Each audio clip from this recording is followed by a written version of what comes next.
All right. I want to be mindful of everyone's time. So, welcome everybody. Thank you so much for taking the time to join us today. We really appreciate all of the hard work that our EIA volunteers do to move the association forward. Before we get started, I do have a couple of reminders that I would like to say. As always, we are accepting posts for our Educators in Action blog. We're looking for writers to respond to our topics, which are posted on our EIA webpage. All of your blog submissions can be sent to me. Like today's virtual discussion, if you are interested in facilitating a virtual discussion in the future, please do not hesitate to email me with a topic, title, time frame you wish to hold the virtual discussion. Right now, we're really looking to focus on topics that are virtual or distance learning based. As a reminder, please mute your phone so we don't have any background noise. And without further ado, we're really grateful today to have our speaker, Brandon Hudson, here to share building successful advisory committees and increasing business and industry engagement. Brandon is the Senior Director of Workforce and Economic Development with the Tennessee Higher Education Commission at THEC. Brandon assists with the administration of the Governor's Investment in Vocational Education Grants and the Supporting Post-Secondary Access to Rural Counties grants, and works to align post-secondary career and technical education with workforce needs by facilitating partnerships and sharing best practices across the state of Tennessee. Prior to THEC, Brandon was the Vice President at the Tennessee College of Applied Technology, Selbyville. Brandon is currently enrolled in the Higher Education Leadership Doctoral Program at East Tennessee State University and holds a master's in business administration from Bethel University and a master's in business education from Middle Tennessee State University.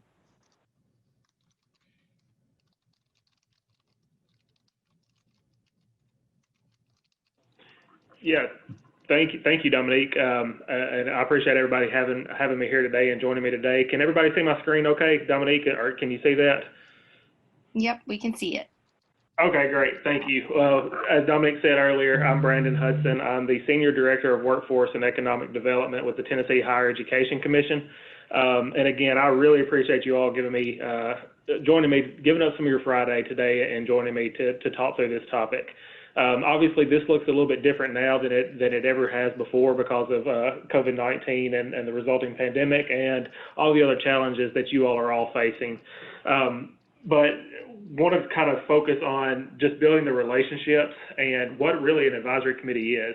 Through my travels and through my experiences, I found that there's both people that are familiar with advisory committees and people that are not. So really want to keep it low level and talk about just what exactly an advisory committee is and how to increase business and industry engagement in building your advisory committees and why you need them. As Dominique said, prior to this role at THEC, I was the vice president at a technical college in Tennessee. So I spent a lot of time helping our instructors put together their advisory committees and engaging with business and industry, all while maintaining our accreditation requirements. So that's going to be a big focus today.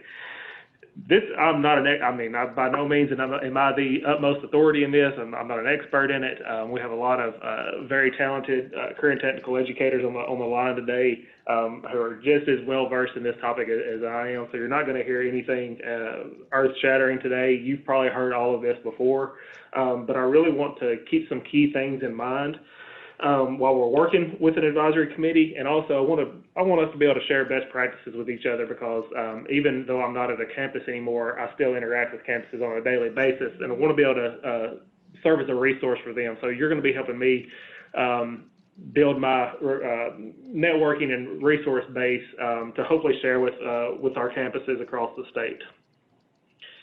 So we're going to focus on best practices and lessons learned today.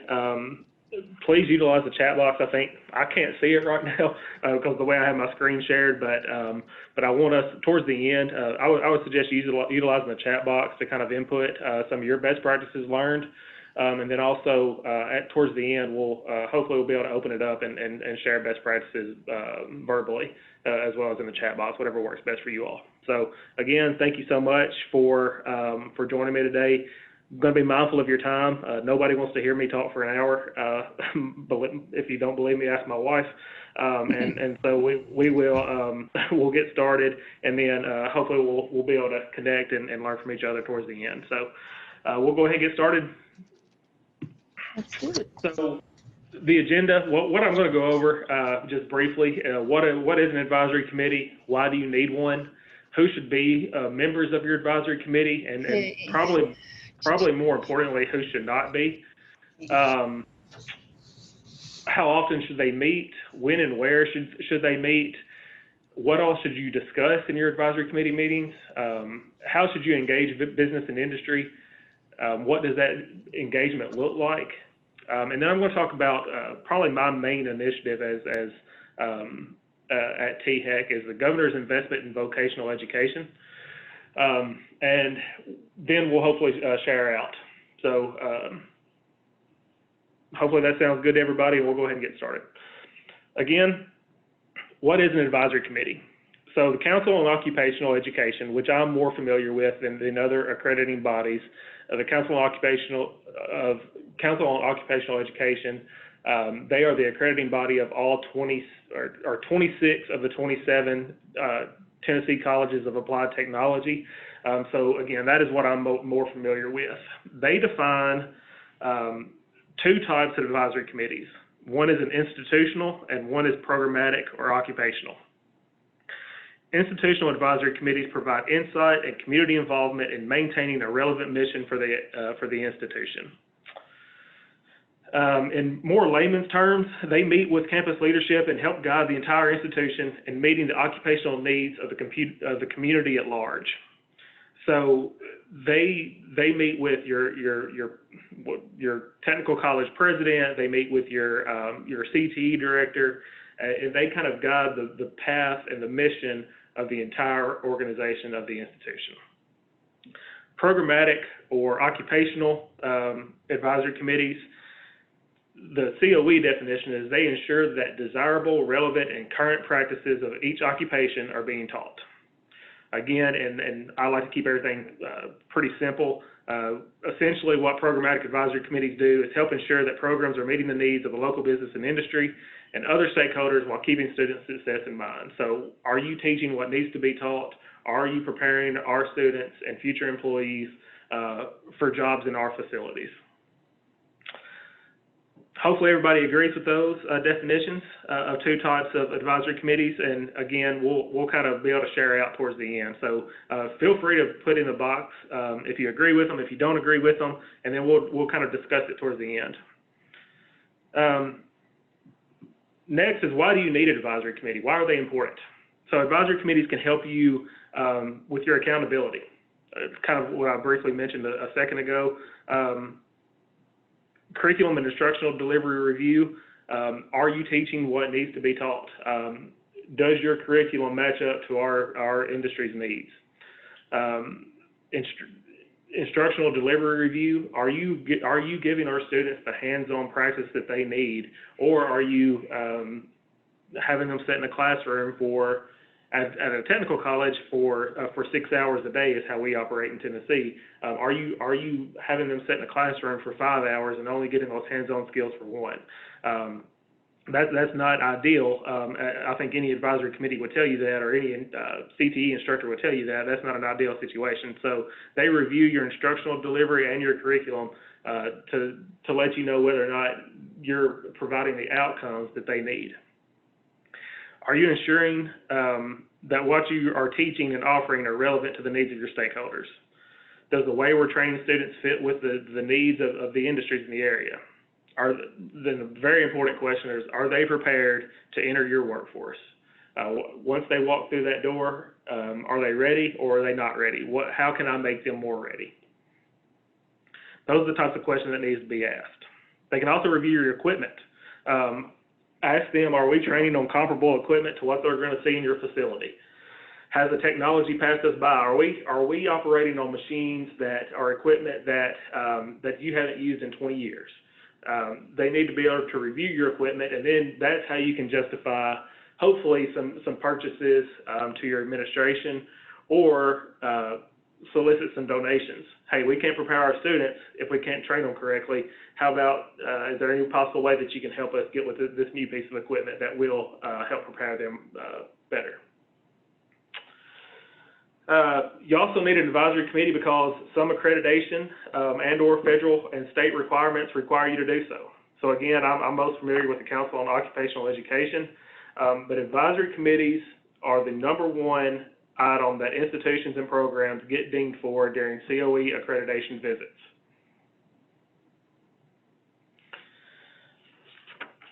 There's different ways to there's different requirements that you have to document, how often you can have them, how many that you have to have, but advisory committees are the #1 finding from COE accreditors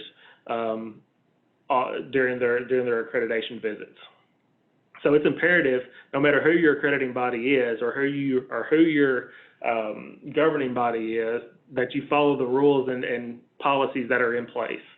So each one's going to have a little bit different, probably, requirements, but it's imperative that you follow those first and foremost. I don't know how many secondary CTE educators we have on the call today, but most of you are probably very familiar with Perkins 5. As you all know, more than most, there are a lot of requirements surrounding the comprehensive local needs assessment and who's supposed to be on those committees. And we'll discuss those briefly in a few. I'm not an expert on Perkins 5, so I'm not going to go too deep into that. I'm just going to really talk about who all is included in those comprehensive local needs assessment. But again, the point of that is you need to follow the requirements and policies that are laid out by your accreditors and your governing boards. Advocacy. Your advisory committees can provide both public relations and promotions. They can be your biggest cheerleaders, your biggest advocates, your biggest partners. They can refer you to other partners.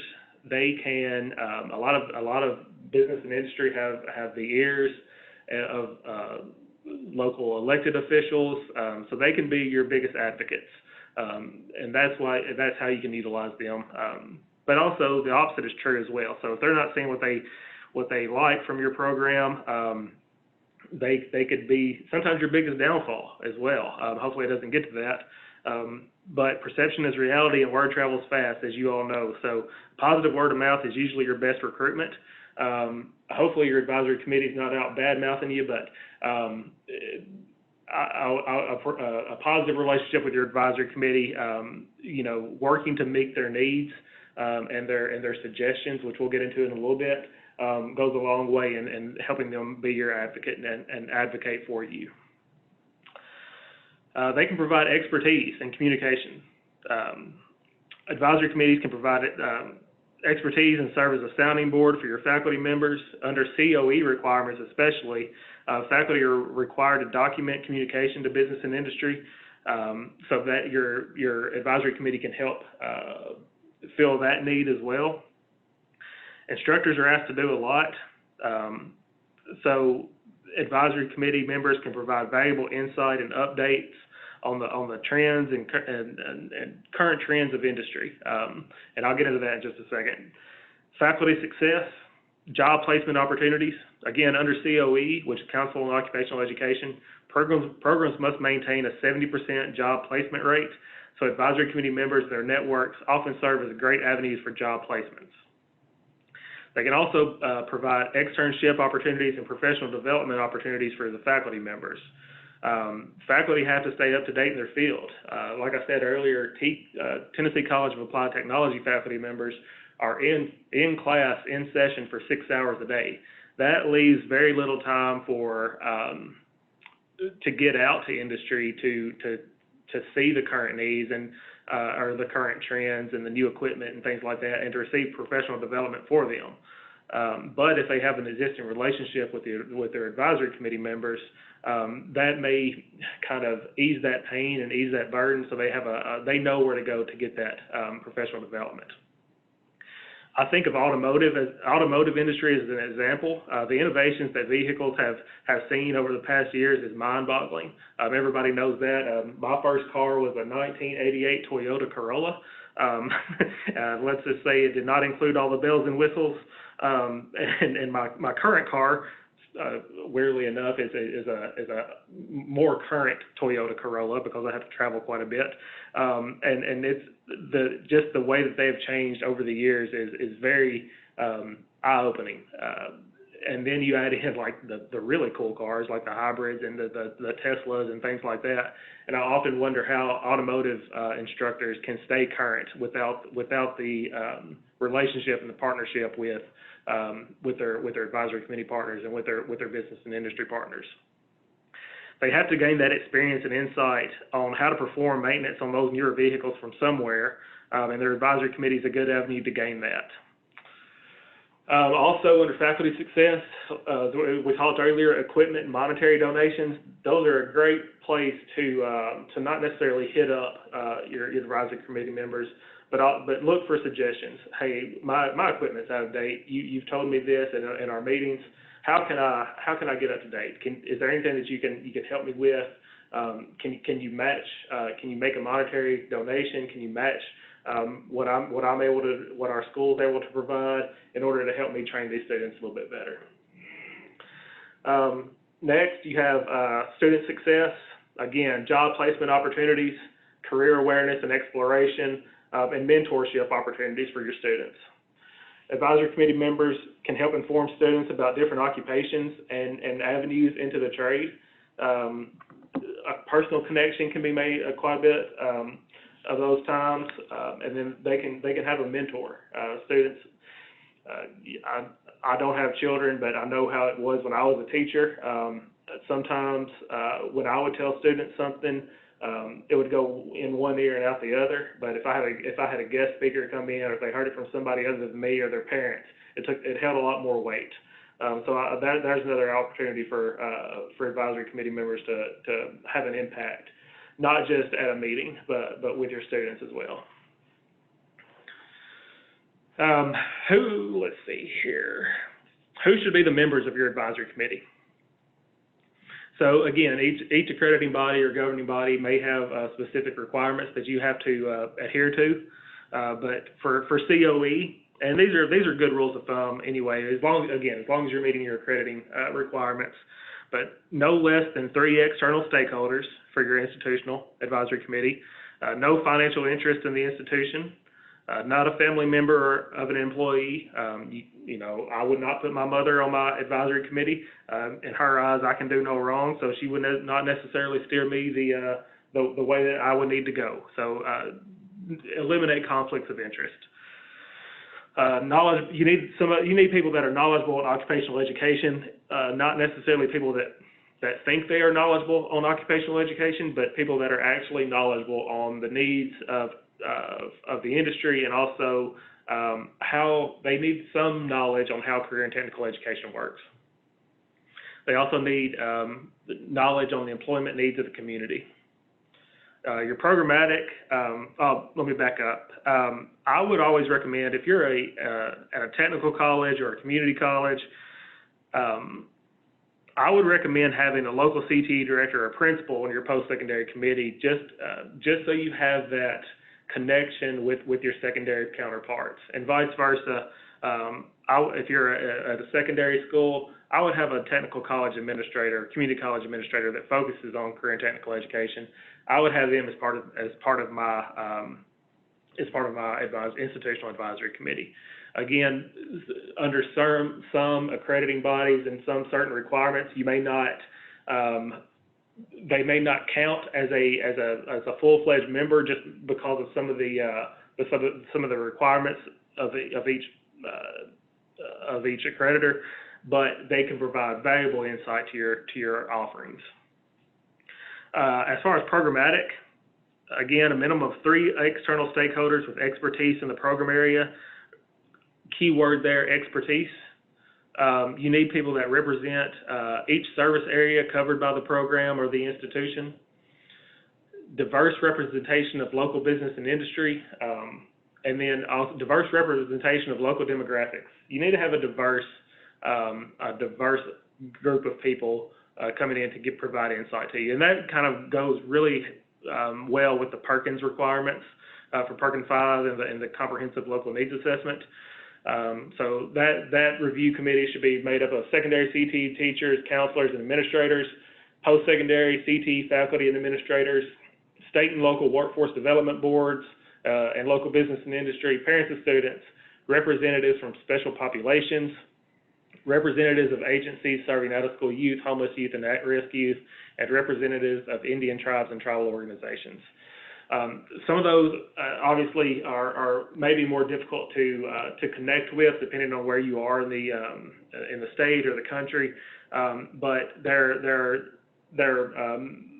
organizations and agencies and institutions that are out there that can help you to make sure that you're filling all those needs. In Tennessee, secondary schools are not necessarily required to have a programmatic advisory committee for career and technical educators. I would definitely suggest having one, though, as I've seen really good things come from a secondary programmatic advisory committee, and on that, I would definitely have teachers, post-secondary. If you're a secondary school, you need a post-secondary person that teaches that subject matter, that program area on your advisory committee. That helps with alignment. That helps with dual enrollment, dual credit.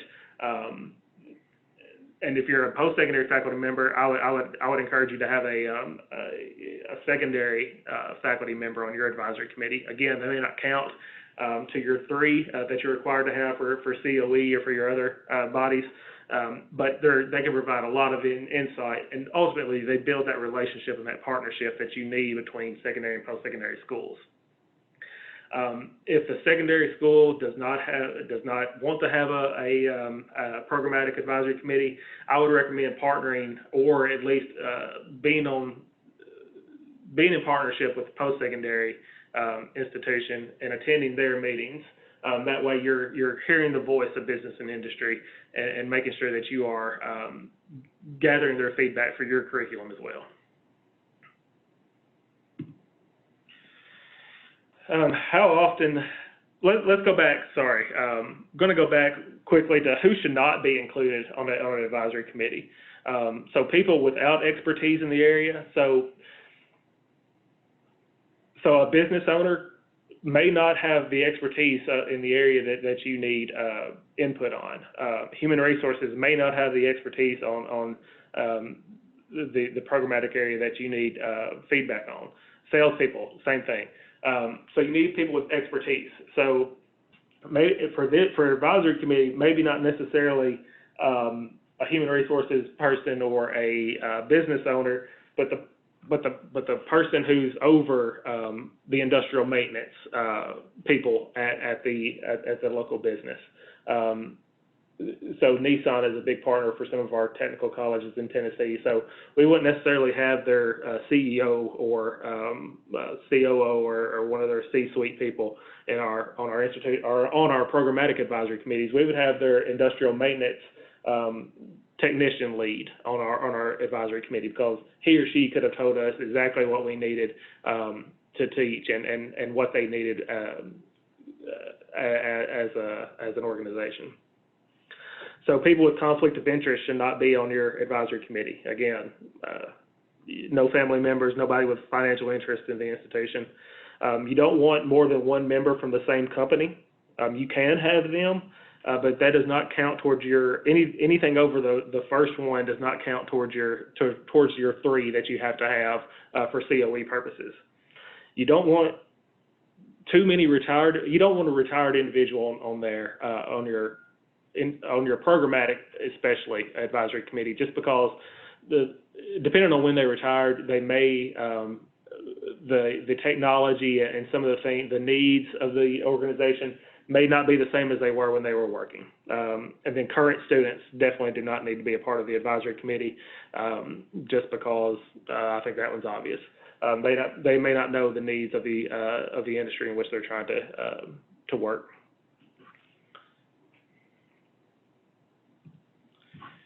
So how often should an advisory committee meet? According to COE, the institutional has to meet at least once annually. For programmatic, it's at least twice annually. Then also no fewer than 3 months between each official meeting, meaning that you need to space them out. They need to be at least 3 months apart. You can't have your fall meeting in December and then your spring meeting in January. That doesn't work. So you need to space them out, and you need to just make sure that you're following those guidelines. So again, I've said this numerous times, too many times, but your accrediting body and or state and local entity may have other requirements that you need to adhere to. When and where should they meet? Adhere to your institutional policies. One school I was at, they held both advisory committee meetings for the programmatic meetings. They held both of those at the institution. But do whatever, once you meet those institutional policies, do whatever you have to do in order to increase attendance. I know, COVID notwithstanding, sometimes it's very difficult to get very busy people to meetings. What we did, don't be afraid to try different things. So if we couldn't get them there for an after hours meeting, then we tried a breakfast. We try to get them on their way to work, not their way from work.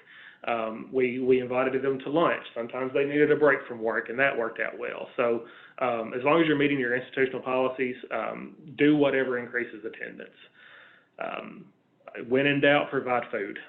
That usually helps. That usually helps to get people there. So that is, people love food. Everybody knows that. So do whatever works and do whatever you can to drive that attendance. What should an advisory committee discuss? The institutional advisory committee should discuss their strategic plan. They need to discuss and ensure that the occupational education needs of the community are being met, and they need to maintain an appropriate mission for the institution. So if I'm working at a technical college in Tennessee and all of a sudden I decide that I want to offer a PhD program in basket weaving, my institutional advisory committee should hopefully tell me that that is not a great idea, and we are not meeting the occupational needs of the community if I shift my focus like that. And that does not necessarily meet the mission of my institution. So they need to help hold me accountable to make sure that I'm not that I'm still doing what I need to be doing. Programmatic wise, again, we covered this briefly, but type and delivery of instruction. One of the big things now, especially, can things be done online? It's very hard to teach welding online. However, some aspects of the welding curriculum possibly could be. So they could get their theory from a textbook, from online learning modules, but then they need to come get the hands-on as soon as they can. So the advisory committee can review the type and delivery of the instruction. Again, the curriculum, the textbook and resources. Have your advisory committee look at everything that you have. Is this teaching things that need to be taught? Is this helping me reach the students? Do you have any other suggestions on better resources for the students? They also look at competencies required for completion of the program, making sure that they are appropriate for the institutional level, as well as not too lax for entry-level employment into the organization. Look at the learning environment. Is it a positive learning atmosphere? have them look at your evaluation methods. How are you assessing your students? Are they earning an AWS certification? Are they going through the NIMS curriculum? Look at that type of evaluation and make sure that it's appropriate for entry level employment in their organization. Program length. There's been a lot of talk in Tennessee about program length. We've had some programs that have gone from 20-month programs down to 16, some that have gone up from 12 months to 16-month programs, and some that have gone from 16 down to 12. So the advisory committees can help drive that, especially, welding is a 12-month program in Tennessee. Is 12 months long enough? 12 months, which would be 1,296 clock hours. We're on a clock hour system here. Can students be competent in 1,296 hours to enter to the workforce? The advisory committees said yes. I know a lot of instructors would like to have more time with them, but that has been the agreed upon length of the program. Again, the advisory committees review that. If they feel it's too short or too long, they can make suggestions to make some changes. Current and relevant industry, business technologies, equipment, et cetera. Again, are they prepared once they enter your doors, once they walk through your doors?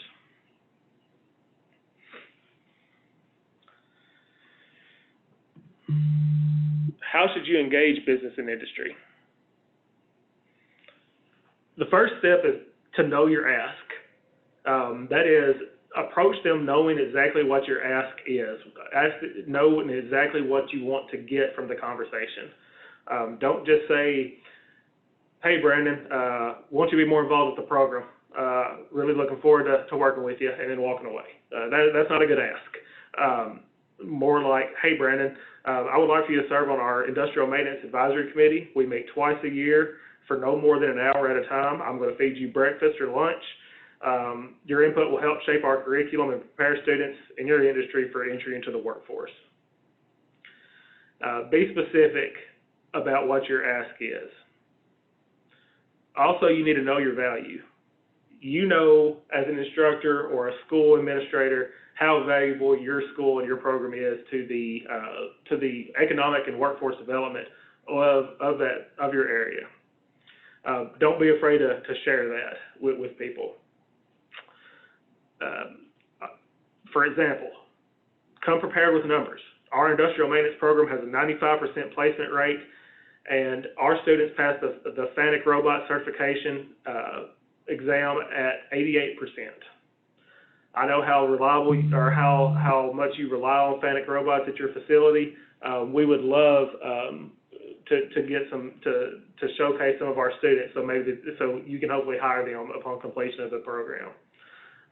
Know how many students that you have that entered the field exactly, and how many students that went to work for the contact's place of employment. So I'll use Nissan as an example again. Brandon, we had 15 students graduate last term, and 12 of them went to work at Nissan. I think we can get those other 3 employed there. Blah blah blah blah blah. But know exactly how what you can provide them to make it a mutually beneficial relationship. Engage them with a plan. Logistics. We're going to meet at Cracker Barrel on Highway 96 at 8 a.m. Don't just say, "We're going to have breakfast November the 30th, and we'll talk to you later," and then that'll be it. You need to follow up with them, provide them with logistics, provide them with a follow-up email with an invitation and directions on how to get to the Cracker Barrel on Highway 96, request an RSVP from them, and then while you're there, document and make sure that you're in compliance with all your accrediting bodies or governing bodies requirements. So that means a detailed agenda. Take notes, type those notes up and send them back out. A sign-in sheet. All of those things can really add to the professionalism and the planning of your advisory committee meeting. But don't just I'm going to use very lax terms, but don't just all willy-nilly invite people. But have a plan for your invitations. Have a plan for how you're going to share the logistical information. Just be precise and plan ahead. Make things as easy as possible on your partners and your attendees. Make the meetings engaging. Don't just check a box. You're going to waste your time and their time if you just check a box, and nobody wants to do that. Everybody's busy. Solicit input. Encourage open discussion. Encourage open discussion.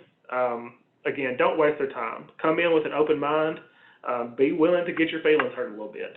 Be ready to hear some constructive criticism. Your pride may get run over a little bit, and that's not easy for anybody. But be willing to let your pride get dinged just a little bit.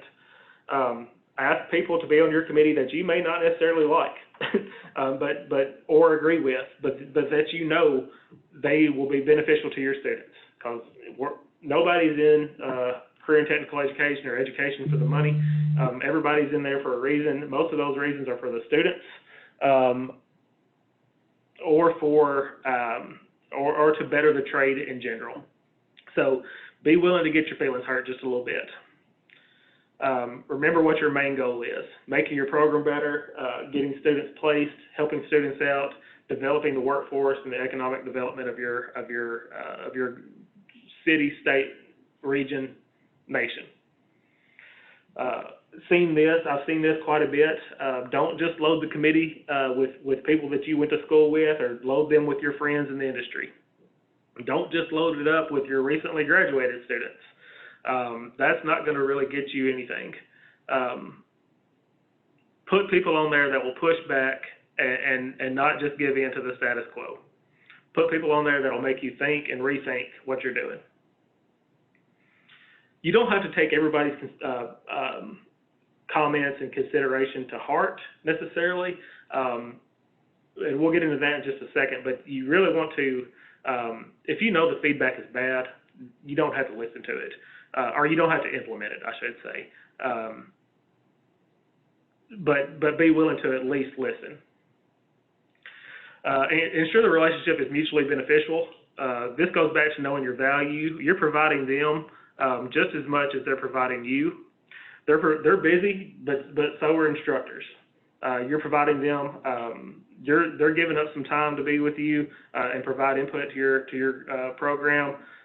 But you're providing them with the opportunity to engage students, have access to potential employees that they may not have previously had. You're giving them the opportunity to improve their company's performance, to ensure that future employees are job ready. And there's other things that you can provide them too. Special treatment at job fairs.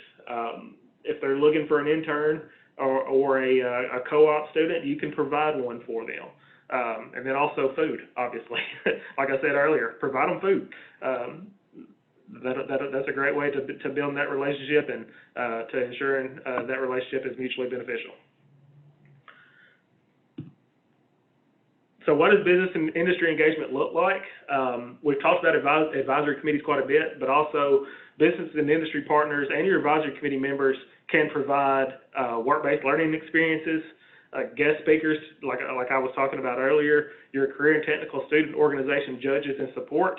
Your advisory committees are a great way to solicit donations to take a Skills USA trip. Hey, we've got students competing. I'm going to use the Tennessee example, in Chattanooga in April, again, pre-COVID. It's going to cost us $1,000 to send these students down there. Can you help us do that? We'll put your name on a t-shirt. That goes a long way. Hey, we're going to have an internal Skills USA competition. Can you provide some judges to help us pick which students are going to go represent our school in the machine tool technology events down in Chattanooga? They can provide career days and job fairs opportunities. They can set up there. They can provide externships for your instructors, donations, and mentorship opportunities. So they're not just there to hopefully you're utilizing your business and industry partners in advisory committees, but also in these other ways as well. And hopefully we'll be able to share some best practices about other things and just other ways that you've utilized business and industry in just a second. Governor's investment in vocational education. So since coming to the Tennessee Higher Education Commission, a colleague and me have this is our life. We call them it's the GIVE Act, which is two-pronged approach. One is a grant program for career and technical education, and one is a dual enrollment incentive, extra money for dual enrollment programs in career and technical education. What we're talking about today is going to be the grant program. And the reason I'm including this is because we were very specific. Well, the people who wrote the RFP request for proposals were very specific in what and how we wanted the partnerships to be involved with these grants. So the Governor's Investment in Vocational Education is designed to foster long-term regional partnerships between TCATs, which are the technical colleges in Tennessee, community colleges, industry, workforce development agencies, and K through 12 to address skill gaps in their region. You'll see if you were to look at the RFP, you would see collaborative quite a bit, because that is really the driving force. We wanted TCATs, which are the technical colleges, and community colleges, and K through 12 secondary CTE to partner with businesses and local workforce and economic development boards to work together to really overcome these skills gaps. So again, you see that quite a bit throughout the RFP. The GIVE grant program it was a $25 million competitive grant process. Ultimately the grantees had to submit a proposal. The proposals were scored. They were awarded grants. Those who were awarded grants of up to $1 million to work on these projects together. So local collaboratives will serve as the facilitators for each GIVE grant, and again, mandatory partners, local workforce and economic development agencies, institution of higher education, which is either going to be a technical college or a community college, 2 or more area employers demonstrating a demonstrable shortage of workers, and then a K through 12 CTE administrator. So those have to be the members of the collaborative. And then these are the instances of how we wanted, of what we wanted to see addressed. So either purchase equipment to develop an academic program that's going to create a dual enrollment program from secondary to post-secondary that's going to earn a certificate, diploma, or degree, and then go on to industry in the area. Provide structured and meaningful work-based learning opportunities. A lot of ours have externships involved, which I think are great. A lot of internships and co-ops, and a lot of career exploration and awareness events. A couple of them have actual apprenticeship opportunities, registered apprenticeship opportunities. And then we're focusing on industry recognized certifications that are needed and valuable, not just again checking a box, but ones that are actually valued by local business and industry. So they had to meet one or all three of these things as part of their proposals, and we are holding them very accountable to meeting these goals as they work through their projects and implementation. So some of the things that we've seen as they build their collaboratives and build their partnerships, steering committees have been very valuable, which is a type of advisory committee. It's just the steering committee of this particular grant project.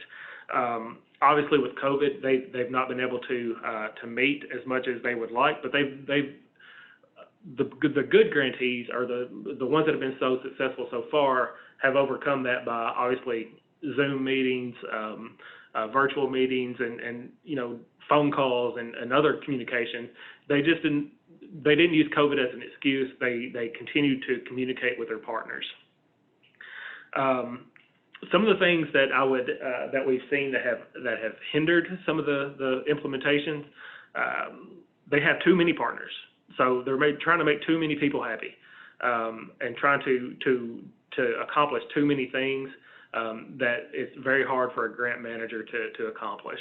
So I would be mindful of how many people that you're trying to please. I think a good rule of thumb is obviously while meeting your requirements, but 5 to 7 members would be a good number. But again, you have to meet your governing and accrediting bodies requirements on that. Some other things, they sent out doodle polls or other scheduling mechanisms to determine the best date and time for people, and then going with that, obviously while practicing social distancing and masking up and things of that nature. So they're still accomplishing their goals, but doing it in a safe and smart way. So I've talked for way longer than I should, but I appreciate everybody's time. But I would like to open it up now. Dominique, I think hopefully you can help me with that. I'd like to kind of see if there's been any things in the comments, or if anybody else would like to share some of their best practices or ask any questions, or how do you all ensure successful partnerships with business and industry, and how do you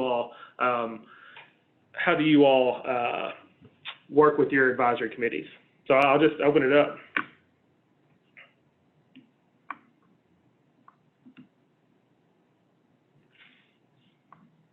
Brandon, I can go ahead and read off some of the comments that came through the chat while you were presenting.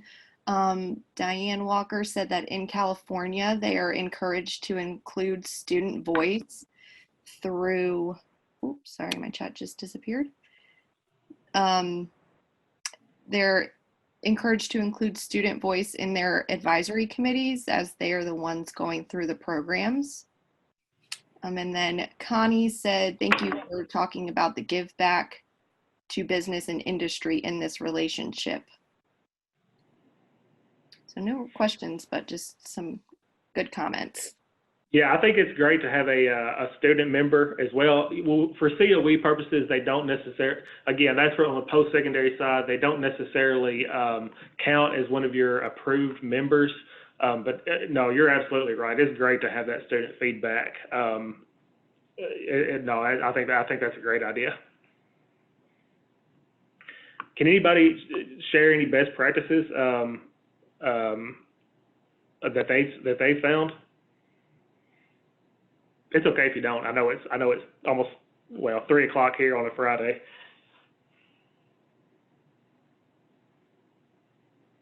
No, I'm trying to think through this. Josh, by the way. Hey, Josh. I'm just thinking through for our Perkins Advisory Committee and how we work with that group. We have more monthly meetings with our advisory committee. And some of the challenge, though, I think, and you've addressed a lot of it in your talk, is was the goal of the advisory committee, is it to approve your plan as a whole? Is it to break it down into small parts? Is it to work on the needs assessment? And it just depends on, I guess, the phase you're on and the people in the room and what their expertise is. So sometimes you inherit a little bit and you have to kind of figure out what their expertise is and how they can help move the programs forward. So it was, in general, just a good overview and helped me think through how I might engage the committee a little more. Thank you, Josh. And I think you made you made a really good point right there that I should have addressed in the presentation. Sometimes you inherit an advisory committee. One of the things that we found with the GIVE grants is you can't be afraid to remove a member, for an unproductive member from an advisory committee. So we've seen people that really signed off on joining this collaborative as a partnership, but won't show up to meetings. They don't participate while they're there. So you have to find somebody who will. So I think that really sparked something. So thank you for bringing that up, Josh.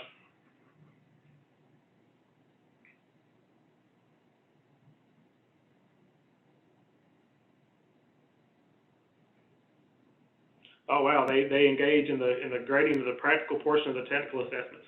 That's a very I guess engaged and active advisory committee. Thanks, Connie.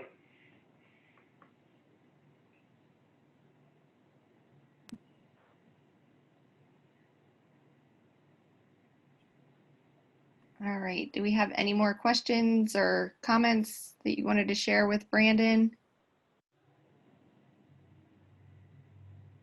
All right. Since I hear some crickets. Thank you again, Brandon, for this great presentation. We really appreciate you taking the time to share with us.